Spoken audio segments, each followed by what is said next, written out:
I never thought I'd be writing something like this, but here I am. My name's Jake, and I've been with my wife, Emily, for about 10 years now. We met in college, fell hard, and got married right after she finished her degree. Up until a few months ago, I thought we had a pretty solid life, good jobs, a nice house, some bills to pay, but overall I figured we were happy. Or at least I was. It all started to feel off during the last few months. Emily became more distant, snapping at me over small stuff, and she was always quick to brush off any questions about her whereabouts. She'd say she was working late or out with friends, but I'd notice little things. Her phone would be hidden more often. She'd get defensive if I looked at her messages, which I never did before. Still, I kept telling myself maybe she was just stressed or busy, maybe I was overthinking it. Then came the little signs that really got my gut twisting. The way she'd suddenly change her story about things, or how she'd leave her phone face down on the table whenever I was around. She'd be overly flirtatious with her coworker Tom, always teasing him in ways that made me uncomfortable. I remember catching her laughing a little too loudly during a dinner out, and her quick, guilty glance that she tried to hide. I brushed it off, told myself I was imagining things, but deep down I felt something was wrong. One day I decided to check her phone while she was in the shower. I know, trust is supposed to be there. But after months of feeling like I was walking on eggshells, I just needed to see if something was going on. That's when I saw a string of messages from Tom. Nothing explicitly graphic at first, just flirty, suggestive texts. But then I saw the times. They were late at night, sometimes just after midnight. And there were more messages, long, intimate messages about meeting up, about their secret, as she called it. My stomach sank. I stared at the screen, feeling like I'd been punched in the chest. I needed to see more, so I kept digging. I found a few more texts, some pictures she'd sent him, nothing too explicit but enough to make my blood boil. She was lying to my face every day, pretending everything was fine. I felt betrayed, humiliated, and furious all at once. How could she do this? How had I missed all these signs?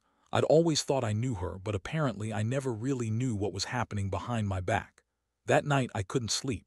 I kept replaying everything in my head, her laughter, her touches, the way she'd look at me sometimes like I was a stranger. That's when I decided I had to confront her. I couldn't keep living like this, knowing she'd been sneaking around with Tom at the worst possible moment, during my father's funeral reception, of all places. That was the day I found out she was cheating on me, not just with anyone, but with my childhood best friend, Mark. That's a whole other twist I'll get into, but for now, I'll just say that hearing about her being with him during Dad's funeral reception was the last straw. It's like she wanted to humiliate me, or maybe she just didn't care anymore. So I waited for her to come home that night, knowing I had enough evidence to blow everything apart. When she finally walked through the door, I didn't hold back. I was furious, hurt, and a little numb all at once. I didn't even get to ask my questions before she started spinning her lies, saying I was overreacting, that I was paranoid, that she hadn't done anything wrong. But I knew better. I saw the truth in her eyes. She'd been lying to me for months, maybe longer. And now everything was about to change. The confrontation didn't go how I expected. I thought maybe she'd crack under the pressure, admit everything, or at least show some sign of remorse. Instead, Emily turned into a version of herself I'd never seen before, bitchy, aggressive, and full of lies. She kept insisting I was paranoid, that I was imagining things. "You're overreacting, Jake," she snapped, eyes narrowing. "You always do this, accuse me of stuff I haven't done. Maybe you should look in the mirror instead of accusing me of cheating all the time." Her words hit me like a punch. I felt the anger boiling up, but beneath it was that terrible sense of betrayal, like my entire world was crumbling. I looked at her, feeling sick, and I just blurted out, "How long, Emily? How long have you been messing around? How many lies have you told me?" Her face twisted into a sneer and she crossed her arms, acting like I was crazy. "You don't know what you're talking about," she said, voice dripping with contempt. "You're just insecure as usual. I haven't done anything with Mark. You're imagining things like always." I couldn't believe what I was hearing. She denied everything, even after I'd shown her the messages. That's when it hit me. She was trying to gaslight me, make me doubt my own senses. She was good at it, too. She'd always been a bitch when cornered, but this was next level. I felt a mix of shame and rage. The shame for having trusted her all these years, and the rage for how she'd humiliated me in my own house, in my own life. I told her I wasn't going to play her games anymore, that I knew what she was doing. That's when she started crying, fake tears welling up and her voice trembling. She spun this ridiculous story about how she was stressed, how she needed an outlet, and that it didn't mean anything. That Mark was just her childhood friend and they never did anything serious. She said I was just jealous, that I was paranoid because I thought I was losing her. I looked at her and thought, you're a fucking liar. But honestly, I didn't feel much anymore, just emptiness and a deep, aching hurt. The truth was, the more she lied, the more I realized I couldn't believe a word she said. This wasn't just a fling, it was a betrayal that cut to the bone. How could she do this at the worst moment in my life?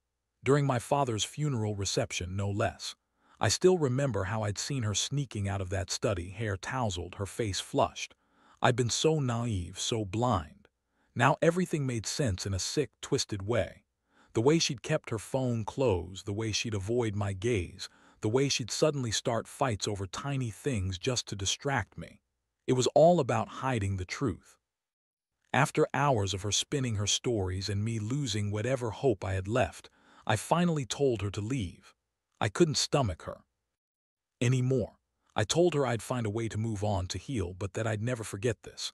I was broken inside, yet somehow I felt a strange sense of clarity. I knew I wouldn't be able to stay with her after this. Not after she'd made a fool of me, not after she'd humiliated me during my father's funeral. How could I look at her the same way again? I thought I loved her, but now I saw her for what she truly was, a lying, manipulative bitch. The aftermath was worse than I thought. I felt numb for days. Every time I closed my eyes, I saw her face, the way she lied, the way she sneered at me. My trust was shattered, and I wondered if I'd ever feel safe again. The thing that cut the deepest was knowing she'd taken part in that disgusting scene with Mark, her childhood friend, at the worst moment of my life. It wasn't just infidelity, it was a calculated attack on my dignity. That's what hurts the most.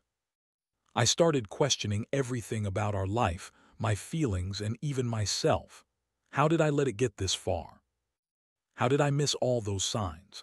It's like I was asleep and she was out there just waiting to stab me in the back. I know people will say I should have seen it coming. Maybe I was blind, or maybe I just refused to see the truth. Either way, I'm left picking up the pieces. I keep asking myself if I should fight for her, try to save what's left, or cut my losses and walk away. Honestly, right now, I don't have the answer. All I know is that I can't pretend everything's fine anymore. I've been betrayed in the worst way, and it's going to take a long time to get past it. But one thing, for sure, I'll never forget how I felt when I caught her cheating during my father's funeral reception. That moment will stay with me forever. After she left that night, the house felt emptier than ever. I sat on the couch for hours, staring at the doorway, trying to process what just happened. My mind kept circling back to that reception, the sickening image of her sneaking out of my father's study with Mark, the way she looked at him. Like he was her salvation. During his funeral, can you believe that? It's like she wanted to rub salt into my wounds, knowing I was already shattered. I kept asking myself, how the hell did I not see this coming? How could I have been so blind? The next few days were a blur. I stayed home from work, trying to get a grip on everything. Every time I looked at her empty side of the bed, it felt like a knife twisting in my gut. The worst part was that I couldn't tell anyone what I was going through. I mean, I could tell my brother, but I didn't want to sound like a pathetic loser. Who the hell would understand? That I was devastated, humiliated, and furious all at once because the woman I loved, the one I thought was my partner for life, had been with my childhood best friend during my father's funeral. It was too much. I tried to keep busy, but nothing worked. I kept replaying the scene in my head, how she lied to me, how she tried to minimize everything, how she insisted it was just sex, just some kind of mistake. But I knew better. I knew this was a betrayal on a whole new level. She lied about everything, even the small stuff, so how could I believe a word she said now? The more I thought about it, the angrier I got. That bitch, she threw everything away for some meaningless sex with Mark. During the worst time of my life, she was out there screwing around with someone I trusted more than anyone. Then came the rage. It was like a fire burning inside me, hot, uncontrollable. I wanted to scream, break something, do something to release it. But instead I sat there numb. My mind kept racing, trying to come up with a way to get back at her, to make her see what she had lost. I knew I couldn't trust her again, not after this. The woman I married, the woman I loved, had turned into a liar and a cheat, all while I was mourning my father. How do you forgive something like that? How do you even look her in the eye after knowing she betrayed you in such a disgusting way? I started to think about revenge, what I could do to make her regret this. Not physical violence, no, that wouldn't solve anything, but something that would hit her where it hurts most. Maybe expose her to everyone she cares about, make her realize that she destroyed her own life by cheating on me. That's when I remembered I had the perfect ammunition, those texts, the photos, everything I'd found. I knew she'd deny everything, but I also knew that if I played my cards right, I could make her pay. I didn't want her to get away with it, not without consequences. I've always been a straightforward guy, not the type to seek revenge for the sake of revenge, but this was different. She humiliated me in front of everyone, lied to my face, and then, at my father's funeral, she was out there with Mark like it was some kind of sick game. I couldn't just walk away from this, pretend it didn't happen. I needed her to understand that her actions had consequences, so I started planning. First, I gathered all the evidence I had, screenshots, texts, photos. I made sure I had everything in one place. Then I started thinking about how to confront her again, but this time in a way that would really shake her up. I wanted her to face the fallout of what she did. I'd call her out in front of her friends, maybe even her family if it came to that. I wanted her to see that I wasn't going to be some pushover anymore, that I could be cold, calculated, and merciless if she pushed me too far. In the meantime, I reached out to a couple of my own friends, people I trust, to talk and get some perspective. I didn't want to act impulsively. That's how I'd always been, wanting to settle things in a calm way, but now I was losing patience. Every minute I was alone, I was stewing over how to make her pay, how to make her realize what she lost, what she threw away because she was too busy fucking around with Mark during the worst day of my life. The thought of her lying there in my house, in my bed with him, made me sick. Honestly, I started to see her in a new light, not the woman I married, but a woman capable of destroying everything we built. And I was starting to wonder if I even wanted her back. Maybe this was a sign that I needed to cut her loose for my own sanity. I had so many mixed feelings, anger, sadness, betrayal, a tiny flicker of hope that somehow I'd come out stronger. But right now, all I could think about was how to make her regret she ever crossed that line. How to make her understand that cheating during my father's funeral wasn't just a mistake, it was the ultimate betrayal. And I wasn't going to let her get away with it without paying a price. The days that followed were pure chaos inside my head. I was oscillating between thinking I should just cut her loose, block her out, and the darker impulse to make her suffer the way she made me feel. I hadn't slept properly in days. Every time I closed my eyes, I saw her with Mark, that sickening image burned into my mind. I kept asking myself, how could she be so cold, so heartless? During my father's funeral, everyone was grieving, and she was out there, sneaking around, just to screw her childhood best friend. It was like she wanted to humiliate me. And honestly, I think she did. I started to scan those texts again, trying to come up with a way to turn her own lies against her. I knew her fake tears, her constant denial, her "it's just sex, it doesn't mean anything." Those were all bullshit. I needed something more, something that would force her to face the reality she'd created. I decided I'd use her own words, her own messages, to make her see how deep her lies went. If I could leak those texts to her friends or post them online, maybe she'd finally understand what she'd lost. But I hesitated at first. I don't know, part of me still clung to the hope that maybe she'd come clean herself, that she'd realize she fucked up big time and somehow try to fix things. Yeah, I know how stupid that sounds now, but I was still holding onto some shred of hope. Maybe I was just scared of being alone, or maybe I was just too exhausted from all the pain. Whatever it was, I knew I had to do something, something to make her see I wasn't going to be a pushover anymore. I started plotting my revenge quietly. First, I bought a little voice recorder, discreet, small, easy to hide. I thought about confronting her again, but this time I'd record the conversation. Not to blackmail her, well, maybe a little, but to catch her in a lie if she tried to deny everything again. I wanted her to realize I had the upper hand, that I wasn't going to be played anymore. The thought of catching her off guard, hearing her lie right to my face, gave me a strange sense of satisfaction. I wasn't going to let her get away with the bullshit anymore. Meanwhile, I also started digging into her friends, her social circle. I wanted to see who she'd been talking to, who knew what. I found out that a couple of her friends knew about her affair with Mark but kept their mouths shut. I figured if I could get one of them to talk, maybe I'd get more clarity or even some leverage. I wasn't planning to destroy her completely, at least not yet, but I wanted her to feel the weight of what she'd done. I wanted her to see I wasn't going to be the passive husband anymore. One night I decided to confront her again. I told her I found something that proved she was lying and I would play it for her. Her face went pale and she tried to deny everything, but I just pulled out the recorder, pressed play, and let her hear herself. Her breathing got heavier and her eyes darted around. She stammered, said she didn't know how it got there, that I was overreacting. Still, I saw her sweat, saw her panic. That's when I knew I had her cornered. Not completely maybe, but enough to shake her confidence. I didn't threaten her that night, but I made it clear I had her cornered. I told her she better start being honest with me because I was done being played. Her bitchy side came out full force, yelling, calling me paranoid, accusing me of spying on her, all the usual bullshit. But I stayed calm, just looked at her and said, "You've been lying to my face for months. I've seen the proof. You can keep lying, but I'm not stupid, Emily. I know what you did and I know who you did it with. And I swear if you don't tell me the truth now, I will find a way to expose everything." She tried to deny it again, but I could see the cracks in her facade. The truth was, she was starting to realize I had her in a corner and she didn't like it.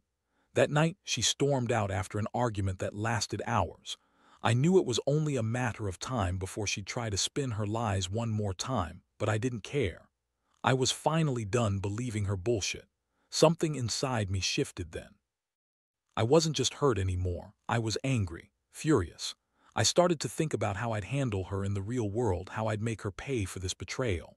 I knew I couldn't trust her again, not after she'd lied so many times. The idea of her sneaking around behind my back during something as sacred as my father's funeral made me sick. I wanted her to understand just how much she'd destroyed, and I was ready to show her, one way or another. The days after that night felt like walking on a tightrope. I was simmering with anger, but I knew I had to be strategic. I couldn't just blow up and ruin everything without thinking it through. Still, the desire to make her pay, to make her see what she'd lost, grew stronger with each passing hour. I kept replaying her lies, her sneers, the way she'd dismiss my feelings as if I were some paranoid fool. The thing that haunted me most was knowing she'd done this during my father's funeral, like I wasn't even there, like I didn't matter. I decided that I needed to escalate things, but carefully. I was going to play it smart because I wanted her to feel the full weight of her betrayal, not just a slap on the wrist. I set up a plan. First, I would confront her again, but this time with evidence I was ready to leak if she kept lying. I had her texts, her voice on the recorder, even a few pictures I'd secretly taken of her phone when she wasn't looking. I wanted her to see I wasn't bluffing. I wanted her to realize she had nowhere left to run. One evening, I invited her over to talk. I told her I had something important to discuss, and I wanted her honest answers. She showed up with that same bitchy attitude, trying to act like she was the victim. But I was calm, cold, even. I laid everything out, the texts, the recordings, the photos. I told her I knew about Mark, about her sneaking out during the funeral, about everything she'd lied about. Her reaction was priceless. She tried to brush it off, to deny everything. "You're crazy, Jake. You're just jealous like always," she spat. Her voice trembled a little, but she kept her composure. I didn't buy it. I knew her too well. I told her if she kept up the lies, I would go public with everything, her affair, her lies, her manipulations, all of it. That's when her bitchy facade cracked. Her face twisted into a mix of anger and desperation, and she started screaming at me. "You think you're some kind of victim. You're just insecure. You don't own me, Jake. I can do whatever I want." That moment was a turning point. I saw her for what she really was, a selfish, manipulative bitch who thought she could get away with anything. I realized that no matter how much I loved her, I couldn't stay with someone who'd do this to me, especially during the worst time of my life. I told her she needed to leave, that I was done. I wanted her out of the house, out of my life, forever if I could manage it. She tried to guilt-trip me, crying, accusing me of ruining her life. "You're just jealous of Mark, that's all this is," she wailed. But I wasn't buying it anymore. I was exhausted, emotionally drained, but I knew I had to stand my ground. I told her it was over, that I'd be filing for divorce, and I wasn't going to let her spin her lies anymore. That night, she packed her bags and stormed out, leaving a trail of insults and tears behind her. Now, I sit here in this empty house, feeling the weight of everything she's done. I don't know what's worse, the betrayal itself or how I let it happen for so long. I keep thinking about the moments I missed, the signs I ignored, and the fact that she thought she could get away with cheating on me during the funeral of someone I loved. How sick is that? I feel angry, betrayed, and somehow numb all at once. Part of me wants to forget her entirely, erase her from my life, but another part still wonders if I'll ever truly heal from this.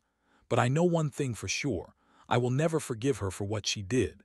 That betrayal, especially during my father's funeral, changed everything. I learned a harsh lesson about trust and deception. I realize now that some people will destroy everything good in their lives just for a moment of lust or a selfish thrill. Her lying, her manipulation, her bitchy attitude, none of it surprises me anymore. I just hope, somehow, I can move past this and find a way to rebuild myself. Because if there's one thing I've learned from this whole mess, it's that sometimes the greatest act of self-love is walking away from someone who doesn't deserve you. It's been a few weeks since she left, and honestly, I'm still trying to piece myself back together. Some days are better than others. I wake up and the house feels even emptier now, like the walls echo with her absence. I keep thinking about that night when I caught her lying about Mark, how I felt like my entire world was crashing down around me. The betrayal during my father's funeral, I still can't believe she'd do something so sick, so calculated. That moment changed everything for me, made me realize that trust, once broken, can never really be repaired. In the days that followed, I threw myself into fixing what I could, focusing on my work, spending time with my family, talking to friends who have been supportive. It's not easy, and honestly, I still feel the sting of betrayal every time I think about the lies she told or the way she dismissed my feelings. But I also feel a strange sense of relief. This wasn't just about cheating. It was about a fundamental loss of respect and decency. I'd been naive for so long, believing in her, trusting her. Now I see her for what she truly is, someone who thought she could get away with anything, even during the worst day of my life. The biggest lesson I learned is that sometimes staying silent isn't an option. That silence only gives the liar more power. I made a choice to confront her, to expose her lies, and to take control of my life again. I've realized that I don't need her to define me or my worth. I'm stronger than I thought, but I also know this is going to take time. Healing isn't linear, and trust isn't something you rebuild overnight. Maybe one day I'll find someone new, someone who's honest and kind, someone who won't betray me when I least expect it. For now, I'm just taking it day by day. I've learned that people can surprise you, some for better, some for worse. And I've learned that the most important thing is to value yourself enough to walk away from those who don't deserve you. That night when I saw her with Mark and realized I'd been blindsided, I thought I'd never get past it. But I did. I will. I have to. So if there's one thing I want anyone reading this to take away, it's that no matter how much someone hurts you, you have the power to choose your own path. Trust is sacred. Don't let anyone take that from you without paying the price.